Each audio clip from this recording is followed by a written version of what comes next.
አጠራቅሞ ወይም ቆይቶ መመገብ ይሄንን የሀገራችንን ጅብ ይጾመዋል። ጅብ ቀኑን ሙሉ ዋሻ ውስጥ ይቆይና ማታ ያገኘውን ነው የሚበላው። ግን የጾም አይደለም እሱ አይደለም። የነፍስ ጾም ማለት በፍጹም ሰውነት የሚጾም ጾም ነው።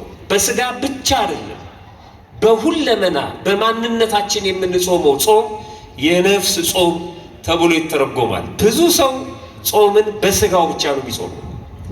ቆይቶ መመገብ ብቻ ጾም የሚመስለን ሰዎች ስላለን ነው፣ እኔን ጨምሮ ማለት ነው። ለዚህ ነው ሰዓት ላይ ግብ ግብ የሚገጥሙት። 6 ሰዓት ነው፣ 8 ሰዓት ነው፣ 9 ሰዓት ነው። ሩቅ ጉዳይ ነው፣ እስክታቀራርቡ ይደርሳል። ሰዓቱን ነው የሚያዩት እነሱ። ይሄ ነው የሚበላው፣ ይሄ ነው የማይበላው። የሚበላውን ከማይበላው ከለዩ በቃ ጾመኞች ናቸው እነሱ። የሚበላውን መኮነን፣ በማይመገቡት ደግሞ መመጻደቅ። ይሄ ጾም የሚመስል ሰዎች አለን። ከስጋ ጋር ብቻ የሚገናኝ የሚመስላቸው ሰዎች አሉ። ቆይቶ መመገብ አንድ ትልቅ መምህር ሲናገሩ፣ ሶስተኛ የፈቲውን ኃይል ለማድከም ትጠቅማለች። ፈቲው ፈቃደ ስጋን ማለት ነው። ልብላ ልብላ የሚለውን ልዘማ የሚለውን የሚያስታብየንን የሚያሰድበንን ክፉ ነገር እንድናስብ የሚያደርገንን የፈቃደ ስጋን ኃይል ታደክማለች። የሚገርም ነው። ጾም ከረሃብ ትለያለች። አራተኛ ጾም ፈቃደ ስጋን ለፈቃደ ነፍስ ታስገዛለች። በዚህ በስጋው ዓለም ነፍስ ተጨቁና ነው የምትኖር። ፈቃዷን እንድትፈጽም ስጋ አያሰናብታትም። በተሰጠው ነፃ ፈቃድ ከፈለገ አሁን ከዚህ ጉባኤ ነቅሎ ይዟት ይሄዳል። አንድ የስልክ ጥሪ ቢመጣለት ነቅሎ ነው ይዟት ሄደ። ነፍስ በጣም ተጨንቃ በጣም ተደስታ ከዚህ የሚበልጥ የለም ብላ ቁጭ ብላ ተረጋግታ ስትሰማ የእግዚአብሔርን ቃል አሁን የምትሰሙት በነፍሳቸው ነው። በስጋቸው አማካይነት ቢሆንም በነፍሳቸው ነው። ምትረካው እሷ ነች። ስጋ ይቁነጠነጣል፣ ከባድ ነው፣ አያርፍም። መጥቶ እንኳን አያሳርፋትም። ቅዳሴ ተጀምሮም አያሳርፋትም። ጸሎት ላይ አያሳርፋትም። ቤተክርስቲያን መጣ እንኳን አያሳርፋትም። ክፉ ነው፣ በጣም ክፉ ነው። ስንጾም ግን ይሄንን ስጋ ታደክመውና ጾም የነፍስ የበላይነት እንዲመጣ ታደርጋለች። ትሁት ይሆናል ሰው። በነፍሱ እግዚአብሔርን ይሰማዋል፣ በነፍሱ እግዚአብሔርን ያገለግለዋል ማለት ነው።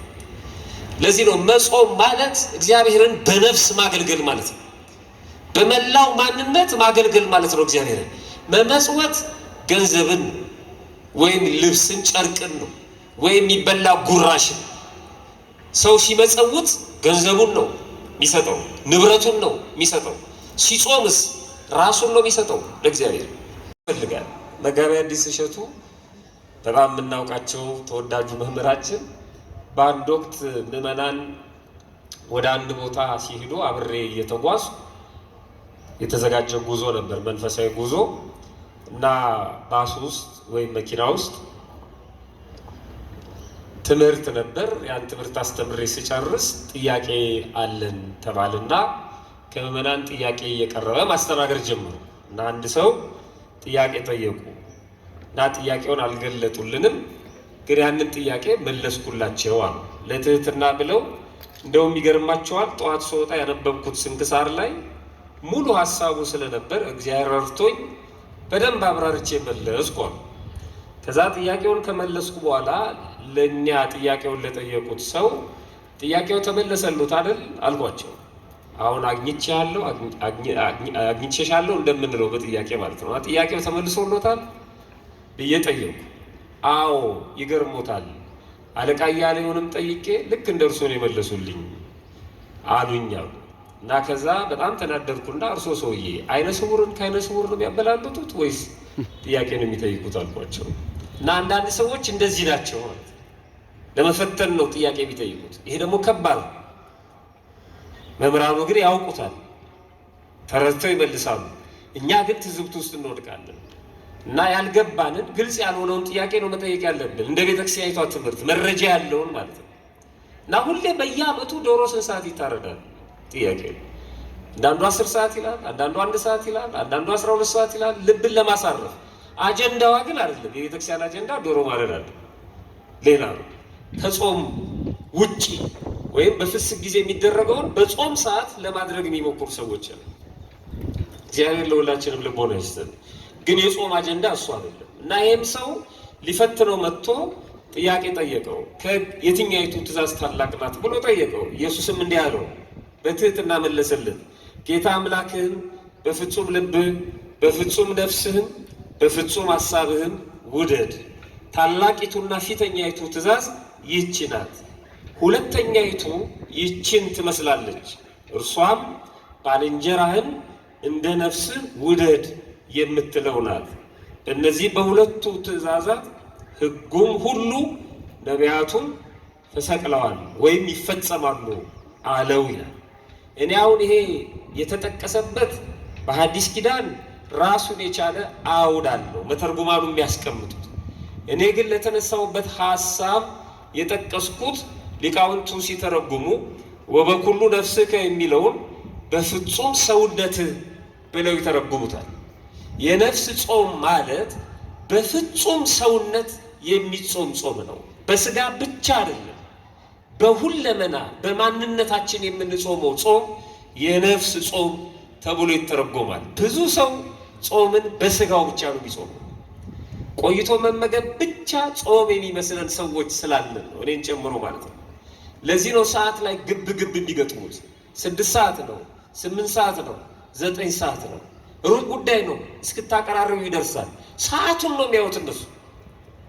ይሄ ነው የሚበላው፣ ይሄ ነው የማይበላው። የሚበላውን ከማይበላው ከለዩ በቃ ጾመኞች ናቸው እነሱ።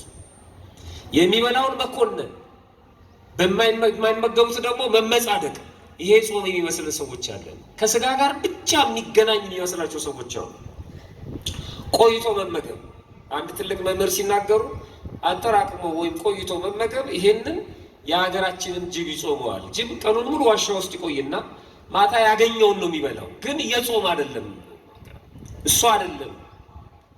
በማንነት በሁለመና በአፋም በውስጥም የምንፈጽመው ስርዓት ነው። ከጾም ጋር ሲሆን በፍጹም ነፍስህ ወይም በፍጹም ሰውነትህ ማለት ነው። ይሄ ማለት ምን ማለት ነው? ከዛ በፊት አንድ ሐሳብ ላንሳ ስለ ጾም። ፍትሐ ነገሥት አንቀጽ 15 ላይ ጾምን በተመለከተ ሲናገር 2 ነገሮችን አስቀምጧል። የመጀመሪያው ጾም ማለት ይላል፣ አንዳንድ ለሚተቹ ሰዎች እግዚአብሔር ምን በላ አይልም፣ ምን ሰራ ነው እንጂ ያገኘነውን ብንበላ እግዚአብሔር ተቃውሞ የለበትም፣ ምግቡ ምን አደረገ ብለው የሚናገሩ ሰዎች አሉ። ዝም ብለው ነው ቄሶቹ የሚያስርቡን እንጂ በመጽሐፍ ቅዱስ እንዲህ አይነት ነገር የለም ብለው የሚናገሩ ሰዎች አሉ። የመጀመሪያው እሱም ነው የሚያስቀምጠው። ጾም ማለት በሕግ ውስጥ በታወቀው ጊዜ የሰው ከምግብ መከልከል ነው ይላል። ልብ አድርጉ። የመጀመሪያው እሱ መተው፣ መከልከል፣ መጾም፣ አለመመገብ ወይም ቆይቶ መመገብ። ፍጹም የማንመገባቸው አሉ፣ ቆይተን የምንመገባቸው ደግሞ አሉ። መጾም ማለት እሱ ነው አለ። ክብር ምስጋና ይግባውና ጌታችንና መድኃኒታችን ኢየሱስ ክርስቶስም በማቴዎስ ወንጌል ምዕራፍ 4 ላይ ሄዳችሁ ስታነቡ በዚህ ወቅት ከሚተረጎሙት ምንባባት መካከል አንዱ ነው። በዚህ በዐቢይ ጾም ማለት ነው። ምክንያቱም እሱ ነው 40 ቀን 40 ሌሊት ከጦመ በኋላ ይልና ተራበ ይላል። አንዱ እሱ ነው። ግን ረሃብና ጾም አንድ አይደለም። ሰው ሲጾም ይራባል፣ ሲራብ ግን እየጾም አይደለም። እሱን በኋላ እናያለን አብረን እግረ መንገዳችንን ማለት ነው። ስለዚህ አንዱ በጾም ጊዜ የምናደርገው ጾም ማለት በታወቀ ጊዜ የሰው ከምግብ መከልከል ነው ይላል። የታወቀ ጊዜ ማለት ምን ማለት ነው? ልብ አድርጎ የተሰፈረ የተቆጠረ ነው የታወቀ ጊዜ ማለት።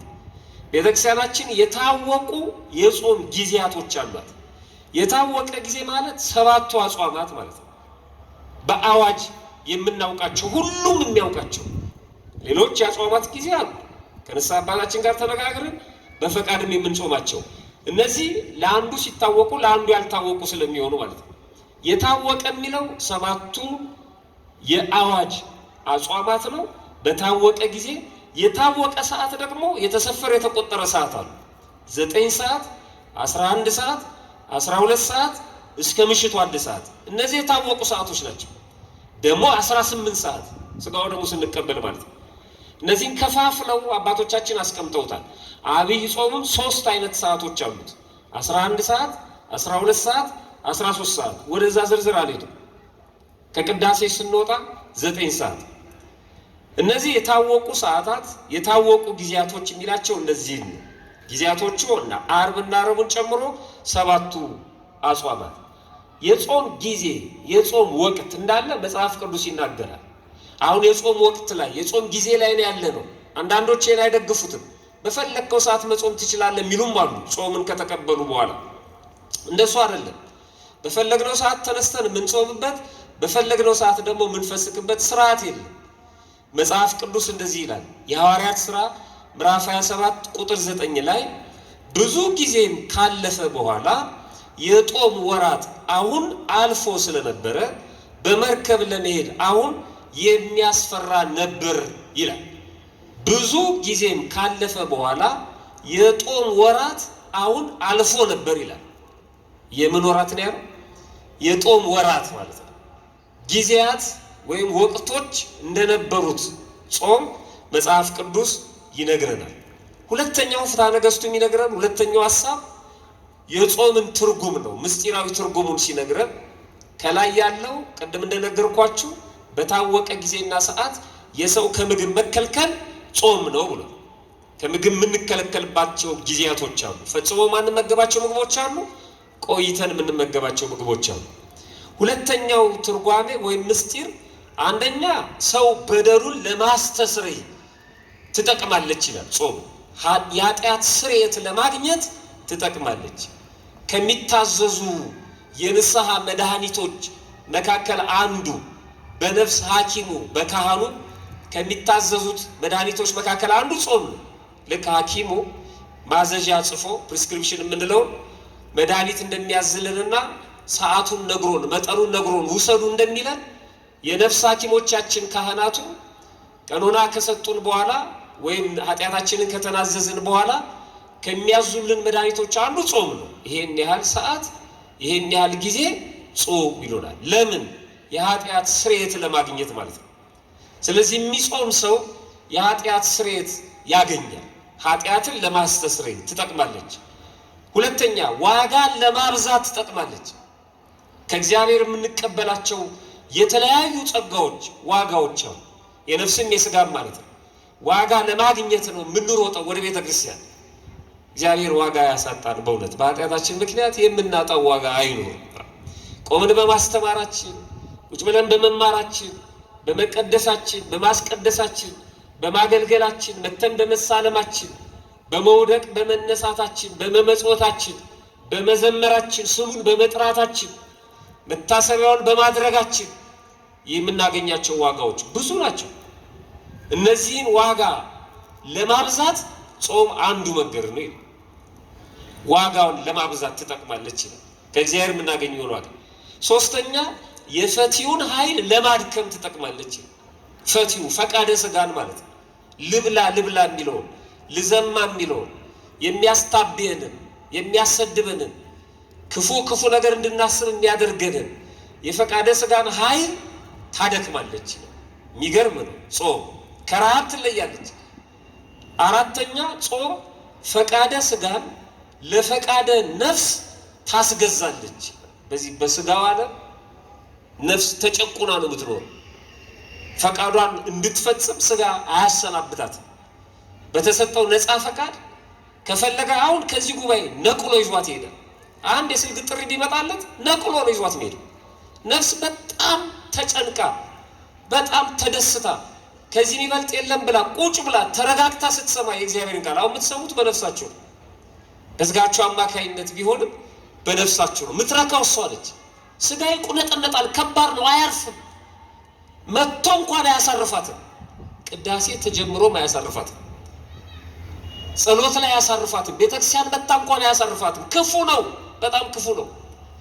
ስንጾም ግን ይሄንን ስጋ ታደክመውና ጾም የነፍስ የበላይነት እንዲመጣ ታደርጋለች። ትሁት ይሆናል ሰው። በነፍሱ እግዚአብሔርን ይሰማዋል፣ በነፍሱ እግዚአብሔርን ያገለግለዋል ማለት ነው። ለዚህ ነው መጾም ማለት እግዚአብሔርን በነፍስ ማገልገል ማለት ነው። በመላው ማንነት ማገልገል ማለት ነው። እግዚአብሔርን መመጽወት ገንዘብን ወይም ልብስን ጨርቅን ነው ወይም የሚበላ ጉራሽን። ሰው ሲመጸውት ገንዘቡን ነው የሚሰጠው፣ ንብረቱን ነው የሚሰጠው። ሲጾምስ ራሱን ነው የሚሰጠው ለእግዚአብሔር። በጣም የተለየ ስጦታ ነው ራስን መስጠት ማለት ነው፣ ራስን ማስገዘት። ለዚህ ደግሞ የምትጠቅመው ጾም ፈቃደ ስጋን በማድከም ፈቃደ ስጋን ለፈቃደ ነፍስ በማስገዛት ትጠቅማለች ማለት ነው። ስለዚህ ፍትሐ ነገሥቱ የጾምን ምንነት የጾምን ጥቅም ስብስብ አድርጎ በአንድ አንቀጽ ነግሮናል። ወደ ተነሳንበት ነጥብ እንሂድና ዋናውን ነገር ተመልክተን ትምህርታችንን እናጠቃል። በዚህ በጠቀስኩላችሁ ምዕራፍ ላይ የሚነግረን በጥቅሉ እንዴት መጾም እንዳለብን ነው። እንዴት ነው የምንጾመው? ጌታ አምላክህን በፍጹም ልብህ፣ በፍጹም ነፍስህም፣ በፍጹም ሐሳብህም ውደድ። በፍጹም ነፍስ ማለት ቅድም እንዳስቀመጥነው በፍጹም ሰውነት ማለት ነው። ጾም እግዚአብሔርን በፍጹም ነፍስ ማለት በፍጹም ሰውነት የምናገለግልበት ምስጢር ነው ጾም። በዚህ የተጠቀሙ ብዙ ቅዱሳን አሉ። በቀጥታ ስጋቸውን ለነፍሳቸው አስገዝተው በጾም አማካይነት ማለት ነው ከእግዚአብሔር ጋር የተገናኙ መንገዳቸው ያማረላቸው ብዙ ቅዱሳን አሉ። መጀመሪያውኑ እንድንጾም የተፈለገበት ምክንያት ስጋችንን ለማድከም ነው። ስጋችን ከደከመ ነፍሳችን ኃይል ታገኛለች። ነፍሳችን ኃይል ካገኘች በነፍሳችን ከእግዚአብሔር ጋር መገናኘት እንችላለን፣ መነጋገር እንችላለን ማለት ነው። በጎውን ደግ ደጉን ማሰብ እንችላለን። ፈቃደ ስጋ እየጠፋ እየደከመ ይሄዳል ማለት ነው ብሎ ነግሮናል አምላካችንም። በመጀመሪያ ወደ ኃይለኛው ቤት ሄዶ የኃይለኛውን ቤት መበዝበዝ የሚቻለው ኃይለኛውን አስቀድሞ ማሰር ሲቻል ነው። ኃይለኛው ዲያብሎስ ነው። ኃይለኛው ፈቃደ ስጋ ነው። ኃይለኛው የስጋ ስራ ነው። ይሄ ፈቃደ ስጋ ወይም ስጋ ኃይለኛው በጾም ከታሰረ በኋላ በነፍሳችን እግዚአብሔርን በደንብ ማገልገል እንችላለን። እኔ ጥሩ ምሳሌ እንዲሆን እናንተ ቤታችሁ ከመጽሐፍ ቅዱስ አንድ ታሪክ አንብቡ። ሂዱና የትንቢተ ዳንኤል ከምዕራፍ 1 ጀምራችሁ ብታነቡት ጥሩ ነው። የእነዚህ የሶስቱን ሕፃናት ታሪክ ወደ እሳት ከመጣላቸው በፊት መልአኩ ቅዱስ ገብርኤል መጥቶ ሕፃናቱን ከማዳኑና የማዳን ስራውን ከመግለጡ አስቀድሞ ከ3 ዓመት በፊት የተፈጸመ ታሪክ ነው የምታነቡት በትንቢተ ዳንኤል ምዕራፍ 1። እነዚህ ሶስቱ ሕፃናት ዳንኤልን ጨምሮ ወደ ፋርስ ባቢሎን ተማርከው ከመጡ በኋላ በቤተ መንግስቱ ለከፍተኛ የትምህርት እድል እንደተመረጡና ተምረው ባለስልጣን እንዲሆኑ በቤተ መንግስቱ እንደታጩ ታሪኩ ይነግረናል። እና ንጉሱ ይህንን የከፍተኛ የትምህርት እድል ሲሰጣቸው ከቤተ መንግስት ከሚመጣው ምግብ እንዲመገቡ ብቻ ሳይሆን ከንጉሱ ማዕድ ከመሶቡ እየበሉ እንዲማሩ ነበር የፈቀደላቸው። ዳንኤልን ጨምሮ ነብዩን ሶስቱ ሕፃናት በንጉሱ መብል እንዳይረክሱ አሰቡና ይላል ጣዖት እያመለከ በጣዖት አምልኮ ስርዓት እየኖረ ህዝቡን በግፍ ደም እያፈሰሰ አገር እየወረረ እንኳን በቤተ መንግስት ብንኖርም በእንዲህ አይነት ቅምጥል ህይወት ግን እግዚአብሔርን ማግኘት ስለማንችል አንበላም።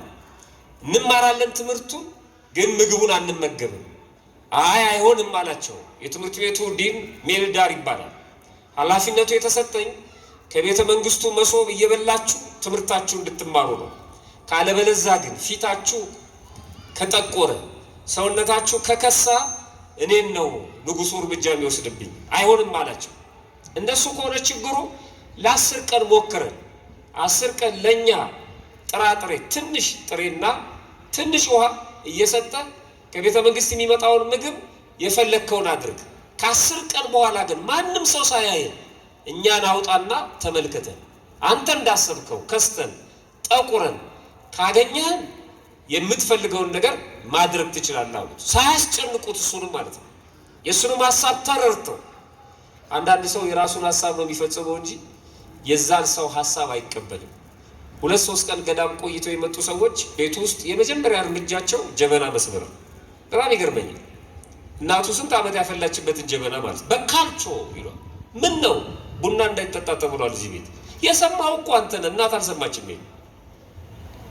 ይሄን ማስረዳት የሚያቀታቸው ሰዎች አሉ። እርምጃ ነው የሚወስዱት። እኔ እኮ ጾመኛ ነኝ ብሎ ዘራፍ ይለው። ያንተ ጾመኝነት እሱ ላይ ያውቀው ይችላል። የራሳቸውን ሐሳብ አምጥተው የሚጭኑ ሰዎች አሉ። እነዚህ ሶስቱ ህፃናት ዳንኤልን ጨምሮ የትምህርት ቤቱን ዲን ኃላፊውን ሐሳቡን አስጨርሰውታል። ምንድነው ሐሳብ? ስጋት ነው እሱ። ለዚህ ስጋት 10 ቀን እንስጥና ይሄን አሉት። ደብቀን እየከሳን ከሆነ ሌሎች ሰዎች ተናግረው እርምጃ እንዳይወሰድብህ ለ10 ቀን ደብቅና ጥራጥሬ ስጠን አሉት። እንዳለው እነሱ እንዳሉት አደረገ። በጣም የሚገርመው ትንቢተ ዳንኤል ምዕራፍ 1 ከቁጥር 11 ጀምራችሁ ስታነቡ ዳንኤልን የጃንደረቦቹ አለቃ በዳንኤልና በአናንያ በሚሳኤል በአዛርያ ላይ የሾመውን ሜልዳርን እኛን ባሪያዎችህን 10 ቀን ያህል ትፈትነን ዘንድ እንለምናለን።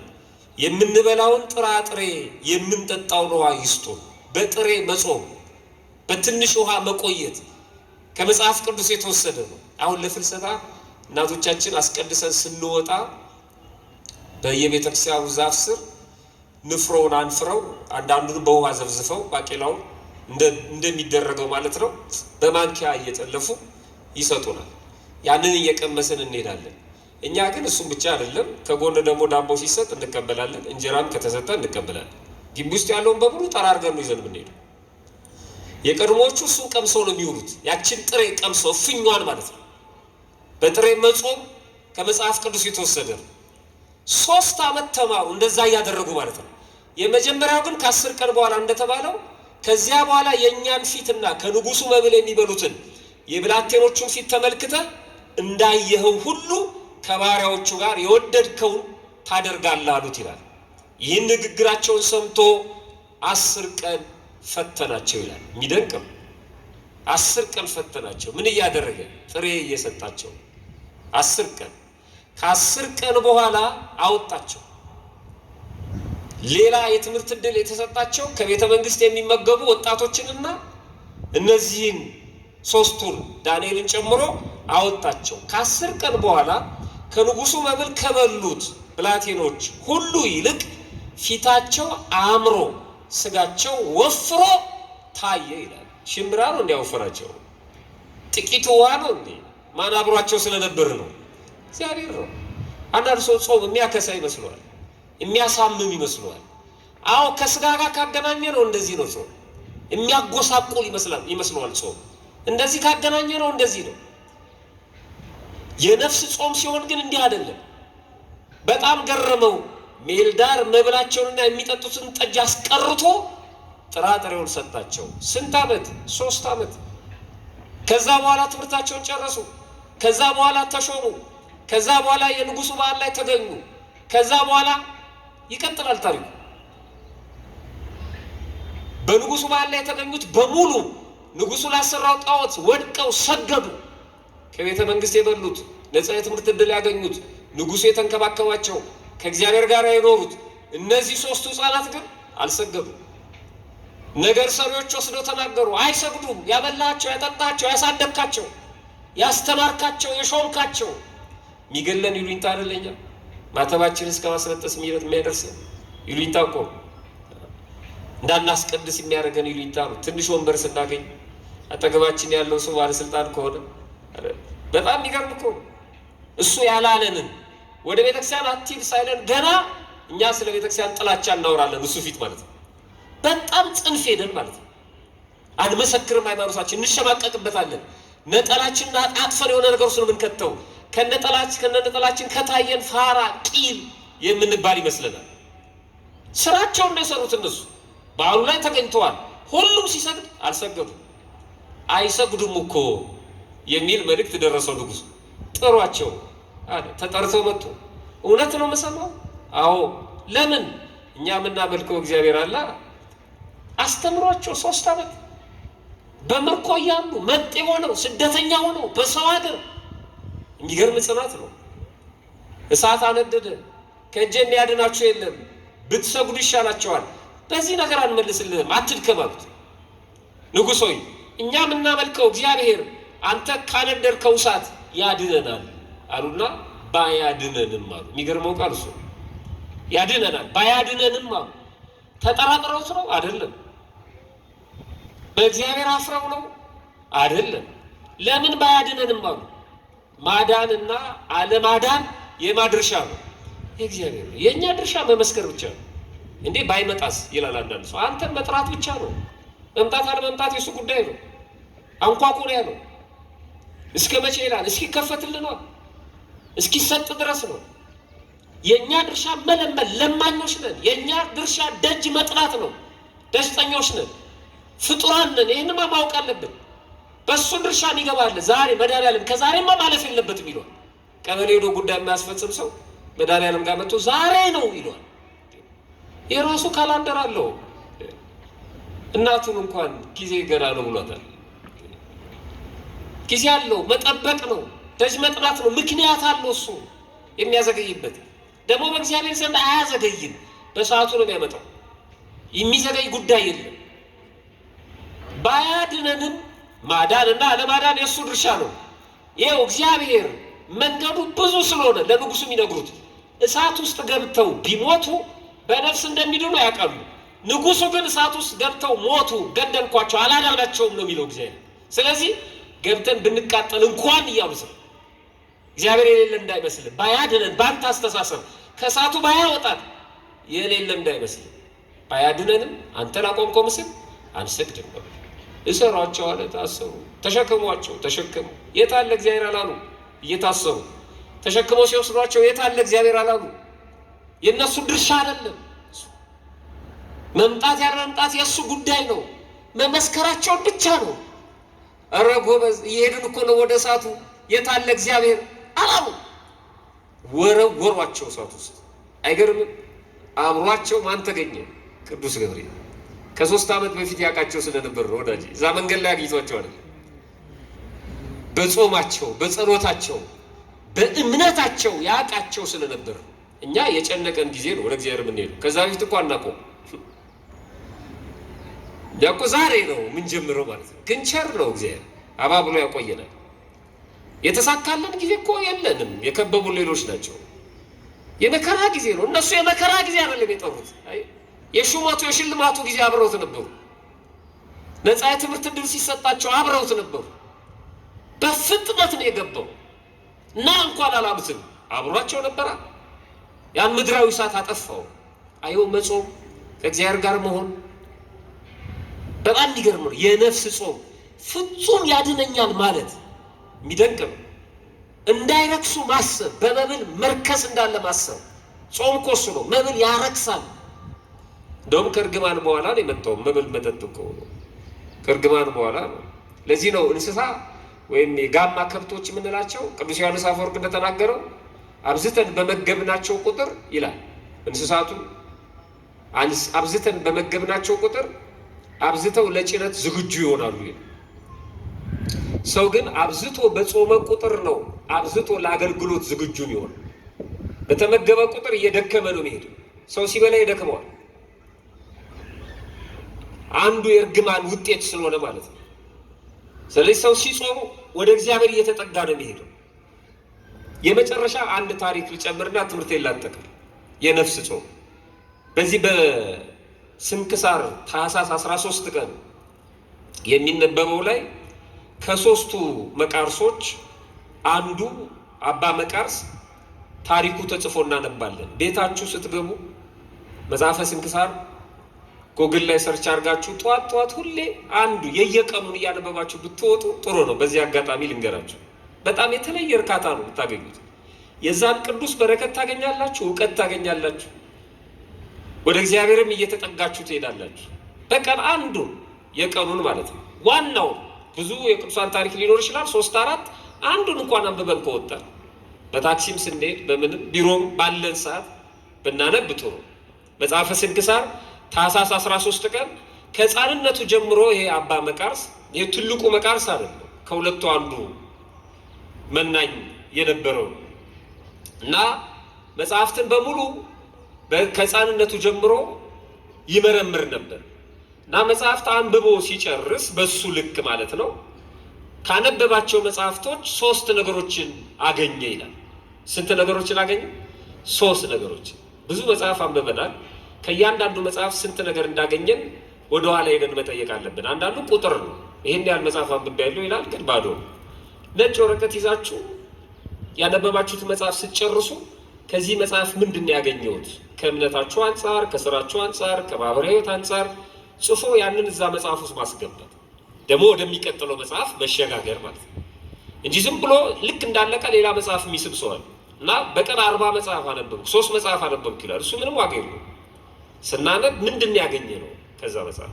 አንዳንዱ ጥርግ ብሎ ይሄዳል የያዘውን ለቆ ማለት ነው።